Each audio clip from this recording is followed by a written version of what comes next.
vou te mostrar também no decorrer do curso que a salvação pode se perder na alma, porque a alma se fala de metanoia, metamorfose, transformação da mente, vontade, razão e sentimento. Todo desejo que há no nosso corpo fala-se de alma. Agora, a salvação do corpo é só quando Cristo vir para buscar a sua igreja. Então, quando Cristo vir buscar a sua igreja, ele vai buscar a sua igreja e o corpo vai ser glorificado. Na glorificação do corpo, aí está a salvação do corpo. Mas o que pertence a Deus é a salvação do espírito. Mas a salvação da alma não pertence a Deus, pertence ao homem salvar. Por isso que Cristo vai falar: aquele que quiser vir após mim, negue-se a si mesmo, está falando da alma, negue-se a si mesmo, toma a sua cruz e segue-me. Não está dizendo, você não vai entender que esse texto está querendo dizer no sentido literal de você catar uma cruz de mais de 2 metros, né? E carregar dia após dia na rua andando. Não é isso. Esse matar a si mesmo numa cruz está falando de você matar a sua alma todos os dias. É você negar as suas paixões, as suas vontades, os seus desejos, até você atingir a salvação plena. Paulo não diz: não vivo eu, mas Cristo vive em mim. É um morto vivo. Paulo atingiu a salvação da alma quando os desejos dele não podem ser maior do que o desejo de Cristo para ele. Então, quando eu faço a vontade de Deus, eu estou matando a minha alma, crucificando ela todos os dias. Então, todas as vezes que eu negar dia após dia, eu vou salvar a minha alma, para que quando Cristo vir, ele me glorificar o meu corpo. Aí eu vou atingir a salvação. No espírito, quando eu aceito a Jesus. Na alma, quando eu nego a mim mesmo. E na salvação do corpo, quando Cristo vir buscar a sua igreja e glorificar o corpo. Então, aqui está a salvação dos 3 tempos. No espírito, na alma e no corpo. Tá bom? Então, no versículo 8 de Efésios 2, só nessa primeira vírgula, olha o tanto de coisa que você aprendeu, que a graça ela é salvadora e que pela graça eu sou salvo. Você está entendendo que só nesse primeiro versículo, olha o que você já aprendeu, que em redes sociais, em cursos de teologia, você não vai aprender detalhadamente o que tem revelado na própria palavra de Deus. Então, olha o que o versículo 8 diz, que porque pela graça sois salvo. Olha o que vai dizer, por meio da fé. Então, como que eu sou salvo? É por meio da fé. Fé é eu crer quando eu não vejo. Então, fé, eu sou salvo por meio da fé. Quando que eu vou ser salvo por meio da fé? Quando eu crer que Jesus é o Filho de Deus e que Deus o ressuscitou dentre os mortos. Não foi o próprio Cristo que se ressuscitou. Deus, ele não tinha poder para se ressuscitar porque ele veio como homem, 100% homem. Deus o ressuscitou dentre os mortos. Quando eu creio, eu sou salvo de imediato no Espírito. Você quer ver? Abre aí em Romanos 10. Romanos 10, versículo 9 e 10. Aqui está esse versículo, depois de Efésios 2, 8 e 9, esse versículo aqui é o versículo da salvação no Espírito. Anota com o seu marca-texto, escreve aí, grava esses 2 versículos, grava esses 2 capítulos, de Efésios 2 e de Romanos 10. Romanos 10, capítulo 10, versículo 9 e 10. A saber,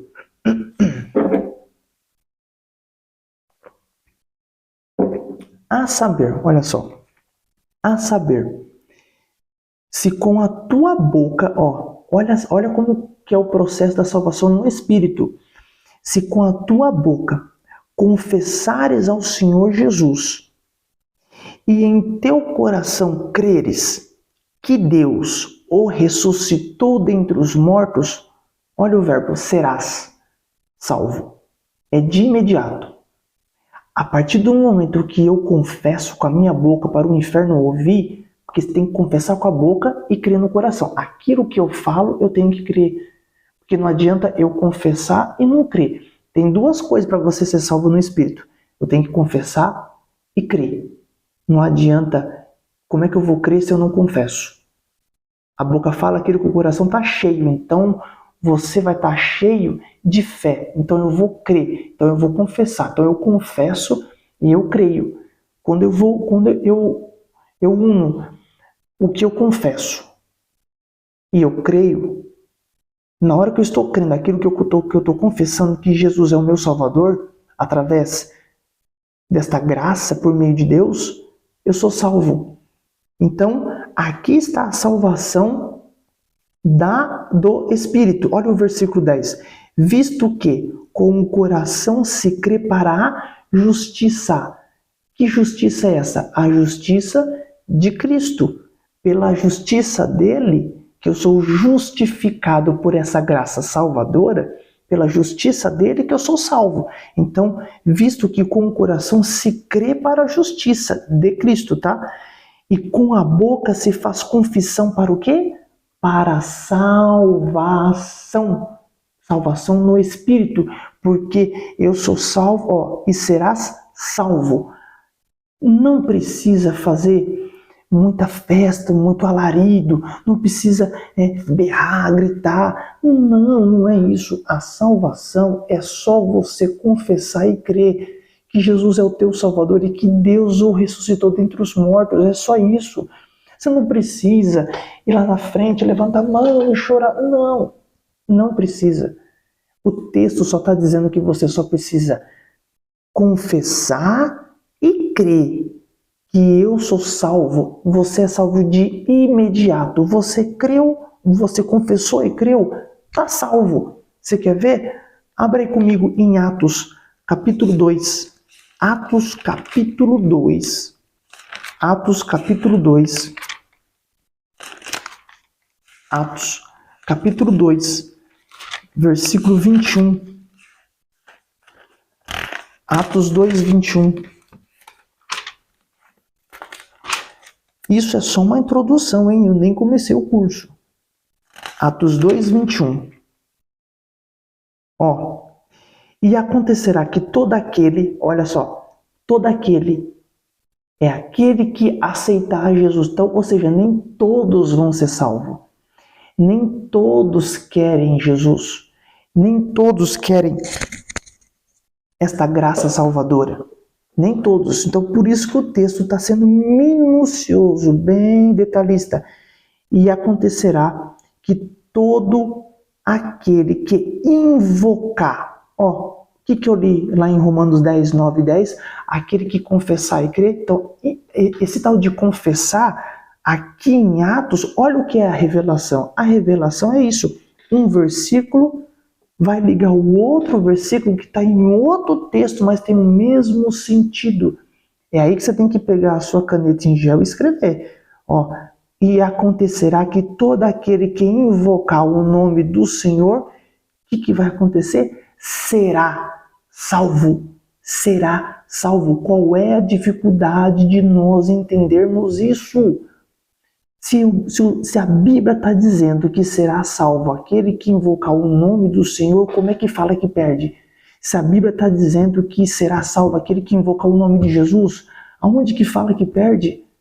Me diz, onde que está texto que até agora eu estou lendo aqui que está falando que a salvação se perde?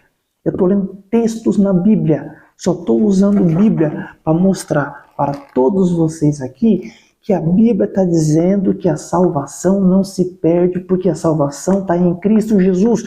O texto está dizendo claramente, todo aquele que invocar, eu quero ser salvo, invoco o nome do Senhor. Mas é só isso?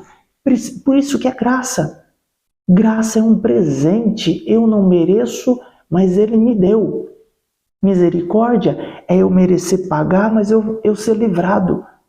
Então, esta graça é um presente. Ah, Danilo, então se a graça é um presente, é muito fácil. Não, não é fácil. É de graça mesmo. Porque se fosse fácil, merecia um pouquinho de esforço seu. Ah, já não é graça. Graça é um presente que foi dado. É um presente. Então, se é um presente, se foi dado, isso é graça. Então, o versículo está dizendo aqui: e acontecerá que todo aquele que invocar o nome do Senhor será salvo. Você viu como está ligando exatamente de Romanos 10, 9 e 10 aqui em Atos 2, 21? Eu vou te dar um outro versículo. Abra em Romanos 10, 13 agora. Romanos 10, 13. Veja isso. Aquele que invocar o nome do Senhor será salvo. Ok? Ok. Então, Romanos 10, 13. Volta para lá. Romanos 10, 13. Você viu o que Atos está dizendo, 21, e acontecerá que todo aquele que invocar o nome do Senhor será salvo? Olha o que está dizendo em Romanos 10, 13. Quer mais prova que isso? Porque, 13, porque todo aquele que invocar o nome do Senhor será salvo. Mesmo versículo. Quer mais que prova que isso? Todo aquele que invocar o nome do Senhor será salvo. Ah, Danilo, mas no Antigo Testamento não tem isso daí é no Novo Testamento. Ah, não tem? Então tá bom. Então vai lá em Joel. Você acha que não tem? Ah, então vamos lá em Joel. Ah, vai lá em Joel. Joel 2. Joel 2,32. Ah, Danilo, mas tá no Novo Testamento? Ah, não tem, não. A salvação, ela é pela graça e eu invoco o nome de Cristo, mas lá no Velho Testamento não tem, não tem, então tá bom. Então vamos lá. Joel 2,32. Olha o que está dizendo. E há de ser que todo aquele que invocar o nome do Senhor será nosso. Pronto. Você é salvo no Velho Testamento e é salvo no Novo Testamento. E a salvação se perde? Onde que está dizendo isso? Isso daqui é salvação no Espírito. Eu estou sendo minucioso só nessa introdução. Aquele que invocar o nome do Senhor será salvo. Então a salvação, ela é de imediato quando eu creio. Quando eu creio. Deixa eu voltar lá em Efésios. Lá em Efésios 2. Aqui. Efésios 2. Continuando, porque pela graça sois salvo, por meio da fé. Aqui, e isto não vem de vós, é dom de Deus. É dom de Deus. Você tá entendendo? Pela graça sois salvo. Agora, pula aqui, pela graça sois salvo por meio da fé. Ok. E isto... Quando está falando assim, e isto está falando da salvação. Esta salvação, essa salvação, não vem do quê? Não vem de vós. Não vem de mim. Eu não posso me salvar. Porque se eu falar que eu tenho que fazer alguma coisa para me salvar, eu estou dizendo então que eu estou ajudando Jesus, porque ele não pode completar esta salvação. Ele precisa da minha ajuda. Onde isso?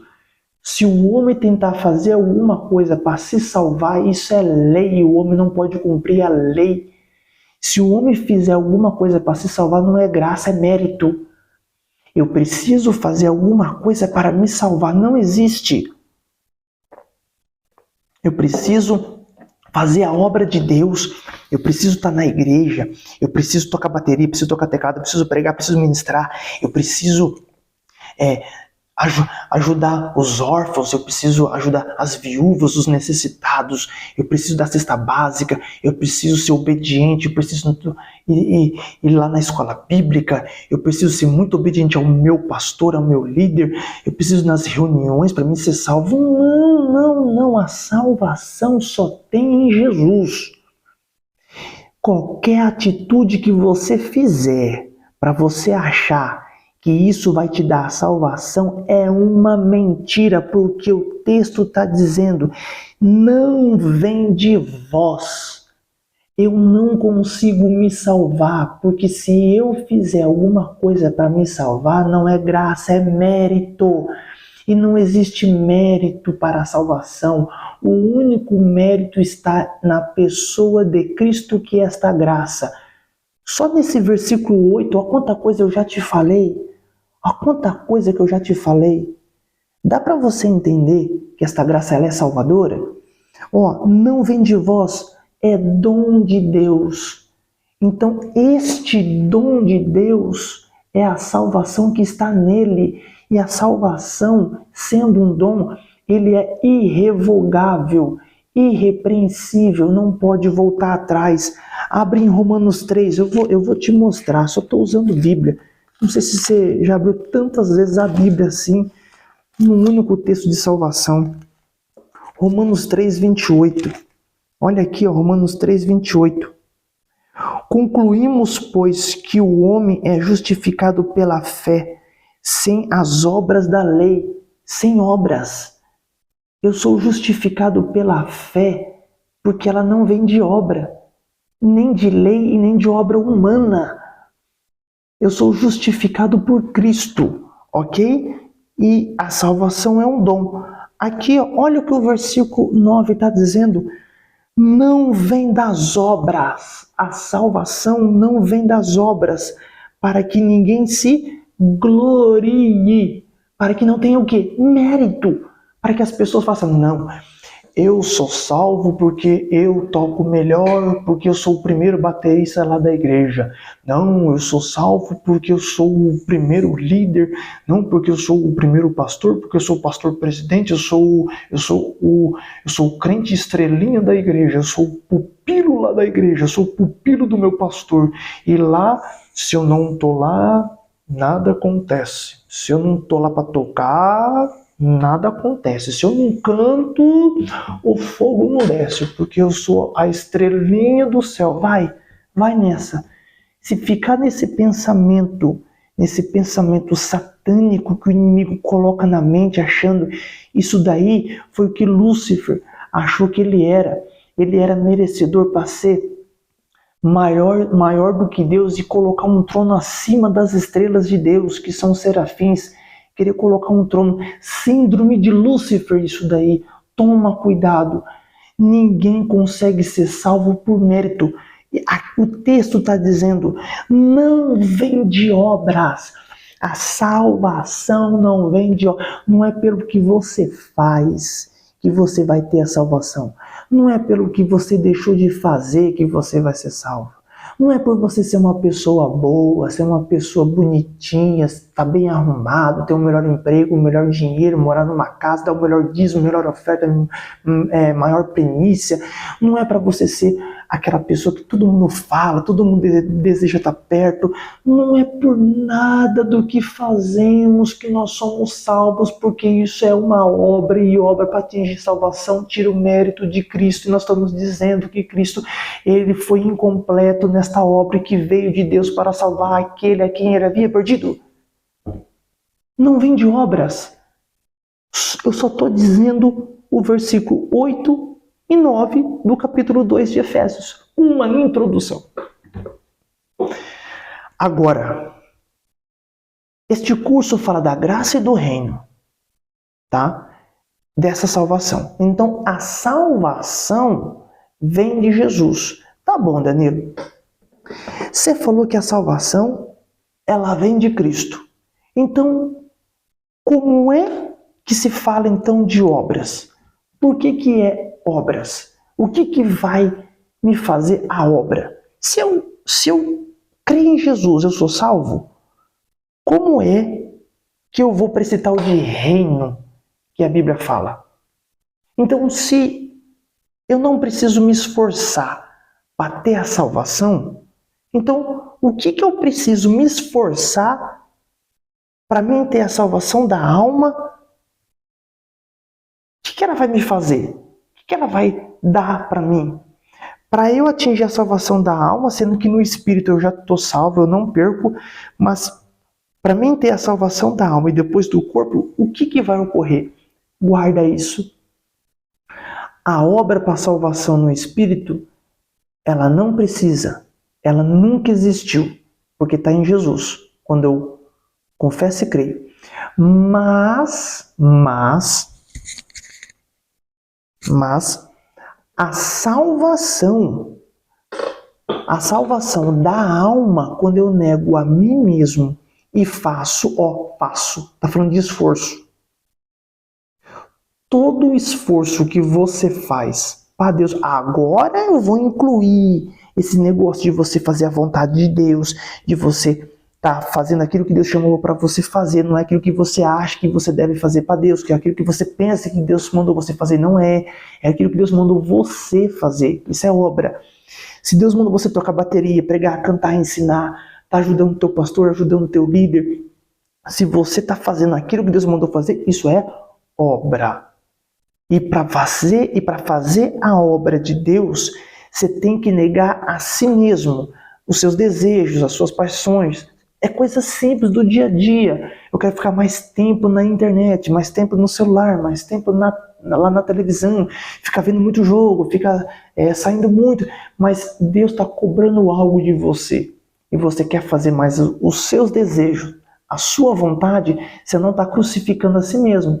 Você não está crucificando a sua alma para fazer a vontade de Deus. Essa fazer a vontade de Deus está falando de uma obra realizadora que Ele colocou em você para que você, atingindo a salvação da alma gradativamente, porque lembrando que a salvação da alma não é assim, rápida. Não, a salvação da alma ela é gradativa, porque está falando de metanoia. Transformação. Então a transformação da mente ela é gradativa. Dia após dia você está matando a sua alma nos mínimos detalhes. E quando você vai matando nos mínimos detalhes, você vai só aumentando até chegar a um ponto que você pode estar naquela chuva, naquele frio, você olha e você fala, eu podia ficar mais tempo na cama. Eu podia, mas eu não vou. Porque isso já não me atinge. Eu vou fazer a vontade de Deus. Ou seja, neste ponto, você já crucificou. Talvez a canseira, talvez a preguiça, ou outros sentimentos que envolvem a alma. Mas, não, só que tem um problema. A alma, ela tem uma amiga. A alma tem uma amiga, que é o corpo. Quando a alma, que é vontade, sentimento e emoção, se junta com o corpo é instinto e locomoção, defesa. Então, o corpo se junta com a alma e essa fusão da alma e do corpo se fala o nome de carne. A Bíblia diz que o espírito está pronto. Que espírito é esse? O de Deus? Não. O espírito, como fala que o espírito está pronto? É porque antes ele estava condenado no primeiro Adão, que é uma imagem caída. Ele aceitou a Jesus, essa pessoa foi para o último Adão, não é segundo, porque se fala segundo tem terceiro. Ele vai para o último Adão, que é Cristo Jesus. Então eu saio desse Adão caído, vou para o último Adão, tá? Então nele eu sou salvo.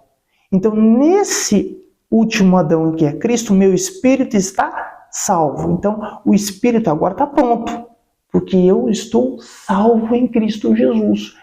Então, o espírito está pronto, mas o quê? Mas a carne é fraca. Quando eu falo a carne é fraca, está falando da alma e do corpo. Por isso que a Bíblia diz que o espírito luta contra a carne dia após dia. Então, esse lutar do Espírito de Deus com a carne está falando da luta entre o Espírito contra a alma e o corpo.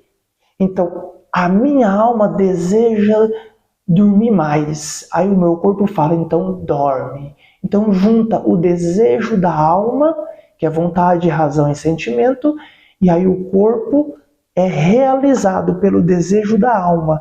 Mas o espírito dentro de você, você não sente aqueles dias que o teu espírito parece que quer sair do seu corpo, ele está te mexendo, vai, faz aquilo que Deus mandou, vai, faz. Você sente algo, Deus falando, esse é o espírito clamando para a sua alma, você tem que morrer, você tem que se crucificar, porque tem um homem lá em cima que quer realizar uma obra na sua vida. Mas Danilo, que obra que é essa? O que vai me dar? Aí é aquilo que eu te falei, que se eu faço aquilo que Deus mandou eu fazer, eu estou realizando o que? Uma obra.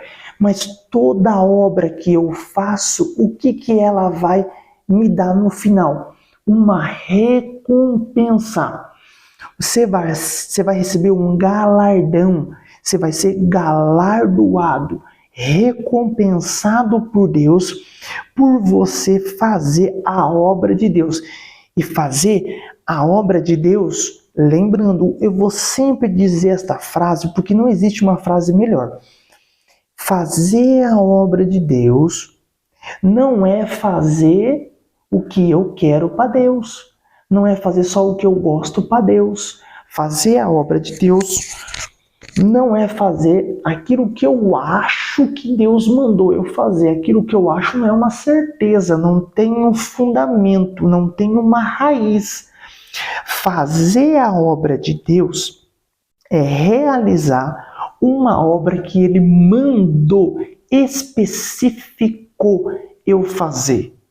Esta obra que Ele mandou eu fazer é a obra que Ele quer realizar através de mim para salvar, para eu atingir a perfeição, ser um perito naquela vocação que Ele mandou eu fazer, que eu fui vocacionado. Então eu vou ser perito, eu vou estudar mais naquele assunto, eu vou prestar curso, eu vou me esforçar mais, eu vou adquirir novos professores, eu vou ter mais mentorias, eu vou ler mais, eu vou estudar. Então, aquilo que Deus mandou você fazer, você vai se aprofundar até você ser uma pessoa especialista, e Deus te usa cada vez mais, porque muitas pessoas, vou dar um exemplo, muitas pessoas louvam muito bem, muitas pessoas tem uma voz maravilhosa, mas sabe aquela pessoa que quando dá aquele primeiro tom, assim, pum, você já se arrepia, mas vai lá ver por detrás das cortinas, o tanto que estuda, tanto que lê, encontra aquela outra pessoa que também tem o dom, o que ela faz? Hoje eu ensaio um pouquinho, amanhã não, amanhã eu deito aqui na rede, depois, eu vou... daqui 2 horas é o culto, aí começa a ensaiar, mas tem aquela pessoa que está dia após dia lavando louça, trabalhando e está lá louvando. E chega em casa, ensaia, ela está se aprofundando, porque ela está fazendo a obra que Deus mandou ela fazer. Tem pessoas que Deus mandou fazer vários tipos de obra. Então, quanto mais é dado, mais é cobrado. Então, o que Deus mandou você fazer, faça.